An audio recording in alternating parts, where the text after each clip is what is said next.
অভিষেক বন্দ্যোপাধ্যায় বলেছিলেন সেই মতো কাজও হলো। অবশেষে মহকুমা হলো ধূপগুড়ি। প্রশাসনিক স্তরে সব ছাড়পত্র মিললেও মহকুমার আদালতের মঞ্জুরি নিয়ে একটি জটিলতা ছিল, আর সেই জটিলতা কেটেছে। বৃহস্পতিবার একথা জানিয়েছেন মুখ্যমন্ত্রী মমতা বন্দ্যোপাধ্যায় স্বয়ং। এক্স হ্যান্ডেলে অভিষেক বন্দ্যোপাধ্যায় লিখেছেন, আমি ভেবে কথা দিই, আর যখন কথা দিই তখন কথা রাখি। ধূপগুড়ির প্রতিনিধি আমাদের রনি চৌধুরী আমাদের সঙ্গে রয়েছেন, কথা বলবো তার সঙ্গে। রনি, এলাকার মানুষজন কতটা খুশি, তারা কি বলছেন, কতটা লাভ হবে তাদের? প্রথমে বলে রাখতে চাইবো যে এই ধূপগুড়ি মহকুমার দাবি এটা কিন্তু দীর্ঘদিনের দাবি, কারণ বানারহাট অবিভক্ত যখন ছিল ব্লক তখন কিন্তু এই দাবিটা ওঠে, তারপরে বানারহাট পৃথক ব্লক হয়েছে।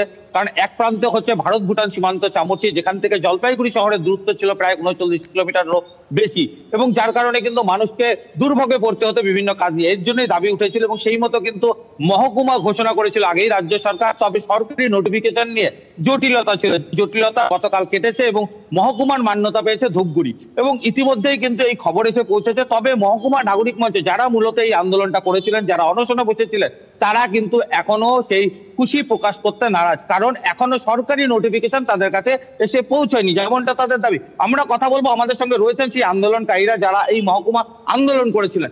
বলছি যে এই যে আপনাদের আন্দোলন আজকে মান্যতা পেল ধূপগুড়ি মহকুমা, কি বলবেন?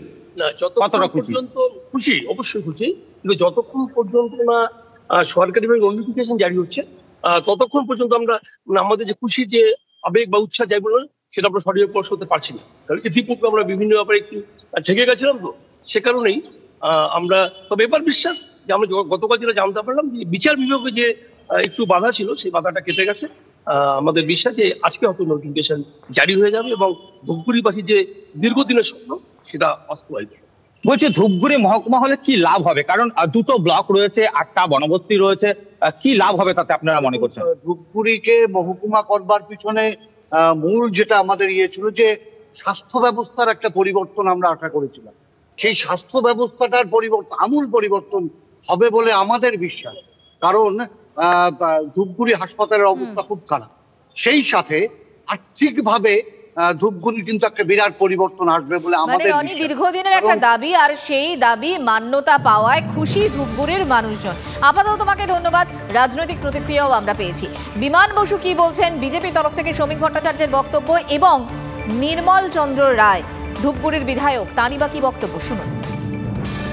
মানে মহকুমাটা একেবারে যেটা বলে বৈধভাবে আর কি, আইনি যেটা জন্য আমাদের সবারই একটা চিন্তা ভাবনা ছিল যে গ্যাজেট নোটিফিকেশনটা হচ্ছে না, ফলে মহকুমাটা ঠিক মানে আইনসিদ্ধ হচ্ছে না।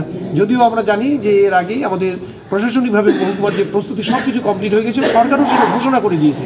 আইনি জটিলতাটা কেটে গেছে এবং তারপরে এবং খুব তাড়াতাড়ি আর কি সরকার নোটিফিকেশনটা জারি করেছে। ভালোই হবে, খারাপ কি হবে? তবে ধূপগুড়ির সঙ্গে ধূপগুড়ি তো বানারহাটকে যুক্ত করতে হবে, তাই তো শুনেছি বানারহাটকে যুক্ত করতে হবে।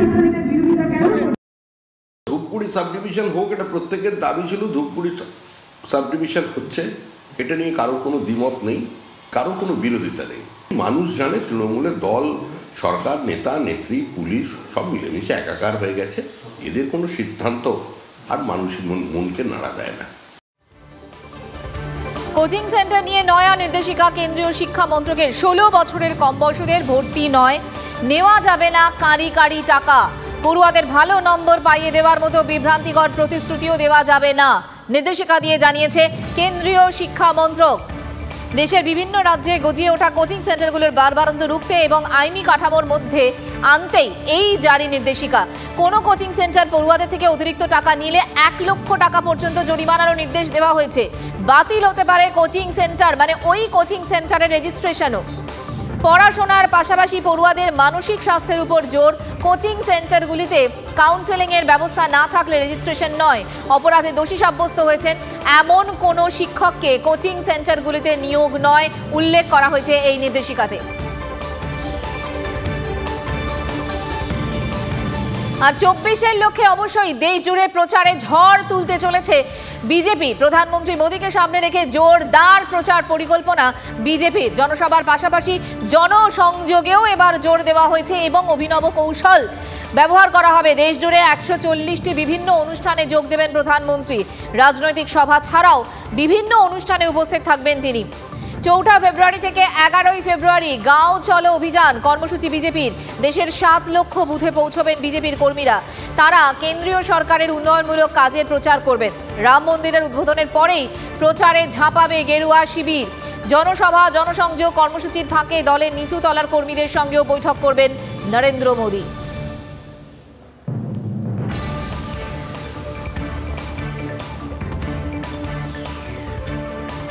এদিকে আজকে যেটা সকাল থেকে নজর ছিল আমাদের রেল অবরোধ, 3 ঘন্টা পর ময়নাগুড়িতে উঠল সেই রেল অবরোধ। চরম দুর্ভোগের পর রেল অবরোধ উঠল একাধিক দাবিতে। রেল রোকোর ডাক দেয় কেপিপি ও আকসু। দাবি পূরণে 28 ফেব্রুয়ারি পর্যন্ত সময়সীমা বেঁধে অবরোধ তুলল। রেলের উচ্চপদস্থ আধিকারিকদের হাতে স্মারকলিপি জমা দেন আন্দোলনকারীরা। দাবি পূরণ না হলে বৃহত্তর আন্দোলনের হুঁশিয়ারি। পৃথক রাজ্যের দাবি এবং শান্তি চুক্তি, এই দুইয়ের দাবি নিয়েই সকাল 7টা থেকে রেল অবরোধে সামিল হয়েছিল আকসু এবং কেএলও লিঙ্কম্যানরা। আগেই তারা জানিয়েছিল যে পৃথক রাজ্যের দাবিতে তারা আন্দোলনে আসবে। সেই মতো মোতায়েন করা হয়েছিল বিশাল পুলিশ বাহিনী। টানা 3 ঘন্টা অবরোধ চলার পর রেলের উচ্চপদস্থ কর্তাদের হাতে স্মারকলিপি তুলে দিয়ে অবরোধ তুলে নিলেন আন্দোলনকারীরা। 5 তারিখের মধ্যে আমার একটা বিধি ব্যবস্থা করবে, সেই অর্থে আমার আজকের অবরোধ হয়তো আমার পরবর্তীকালে দায়িত্ব শোনাই যাবে কি করছে না করছে। আমার তো মেন দাবি হয়েছে শান্তির বৈঠক বা আলাদা রাজ্য বা পিষ্ট। আমাক আলাদা রাজ্য নাগিবেই, আজিয়ে নাগিবে। আমাক দীর্ঘদিন ধরিয়া কেন্দ্র সরকার প্রতারণা করেছে। প্রতিশ্রুতি ওরা সব কিছু আমাদের যা দাবি আছে, যা ডিমান্ড আছে, তারা হোম মিনিস্টারের কাছে তুলবে। আর আমিও বললাম, এটা ওরা বললো যে ট্রেনে বন্দে ভারত আটকা পড়েছে, তার মধ্যে স্টুডেন্ট আছে, ছাত্র আছে, তাদের মৌলিক অধিকার আছে। আমাদেরও মৌলিক অধিকারের লড়াই, তাদেরও মৌলিক অধিকার, তাকে মেনে নিলাম। কিন্তু 28 তারিখে মধ্যে যদি না হয় এর সুরা হয়, যেটা দিলাম মেমোরেন্ডাম, তাহলে বৃহত্তর আন্দোলনে যাবে।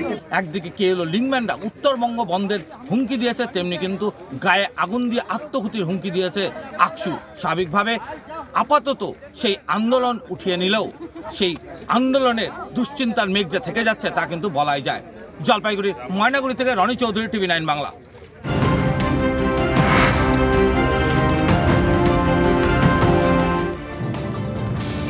সকালের আরও একটা গুরুত্বপূর্ণ খবর। ভিক্টোরিয়া হাউসের সামনে আইএসএফ এর সভার অনুমতি সিঙ্গেল বেঞ্চের রায়কে চ্যালেঞ্জ করে প্রধান বিচারপতি ডিভিশন বেঞ্চের রাজ্য, অর্থাৎ এই মুহূর্তে আদালতের দ্বারস্থ রাজ্য। শ্রাবন্তী শাহ আমাদেরকে জানাবেন। শ্রাবন্তী, কি জানতে পারছি আমরা? মহিলা, গতকালই এটা স্পষ্ট হয়ে গেছিল, রাজ্য বারবার আবেদন করেছিল যাতে এই সভা ভিক্টোরিয়ার সামনে না হয় এবং সেখানে রাজ্যকে এই প্রশ্নের মুখে পড়তে হয় যে কেন রাজ্য আসছে, কেন একটি বিশেষ দলের হয়ে রাজ্যের এই ধরনের বক্তব্য। সেই প্রশ্নের মুখোমুখিও হতে হয়েছিল রাজ্যকে। গতকাল সিঙ্গেল বেঞ্চের রায় ছিল যে ভিক্টোরিয়ার সামনেই নির্দিষ্ট কিছু শর্ত সাপেক্ষে এই সভার অনুমতি পাবে। সেটাকেই চ্যালেঞ্জ করে আজকের এদিন শুরুতেই রাজ্য সরকার আর্জি জানিয়েছেন যাতে এই মামলা আজকে শোনা হয়। তার কারণ তারা ওই জায়গাতে কিছুতেই অনুমতি দেবেন না আইএসএফ এর সভাকে। ওই দিন একই সঙ্গে আরো 5টি বিভিন্ন প্রোগ্রাম রয়েছে, এতে পুলিশের গোটা বিষয়টা অ্যারেঞ্জ করতে সমস্যা হবে। প্রধান বিচারপতি আজই মামলাটি শুনানির সম্ভাবনা রয়েছে এবং সেখানে শোনার পরে নির্দিষ্ট রায় দেবেন। নজর থাকবে আমাদের সেদিকে। শ্রাবন্তী, ধন্যবাদ।